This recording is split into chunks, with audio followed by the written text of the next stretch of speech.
அஸ்ஸலாமு அலைக்கும், welcome to triple channel. இப்போ நம்ம பார்லி சூப் எப்படி செய்கிறதுன்னு பார்க்க போகிறோம். பார்த்துடலாமா? ஒரு பவுலில் 2 ஸ்பூன் பார்லி பவுடர் சேர்த்துக்கிறேன்.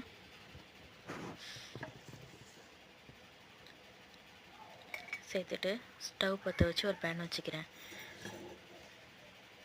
பேனில் 2 ஸ்பூன் ஆயில் சேர்த்துக்கலாம்.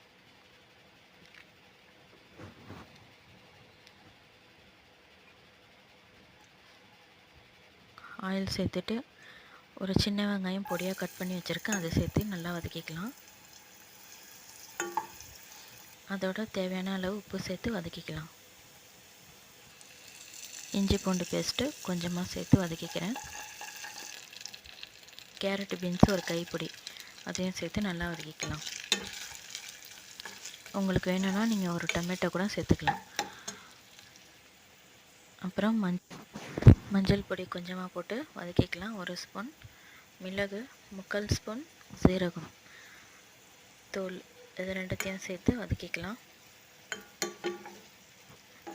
வதக்கின உடனே நம்ம வச்சிருந்த பார்லி பவுட்ரு அதோட சேர்த்து 1 நிமிஷத்துக்கு வதக்கிக்கலாம்.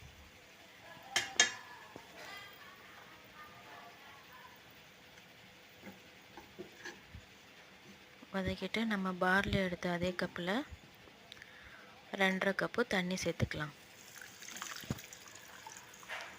அதே கப்பில் 2.5 கப்பு சேர்த்துக்கலாம்.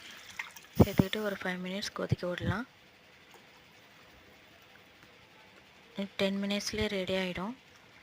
ஏன்னா பார்லியாக இருந்தால் தான் நம்ம ஒரு நைட்டு ஊற வைக்கணும். பவுட்ரு இருந்ததுனால சூப்பு ரெடி ஆகிடும். ஃபைனலாக புதினா மல்லி சேர்த்து சர்வ் பண்ணிக்கலாம்.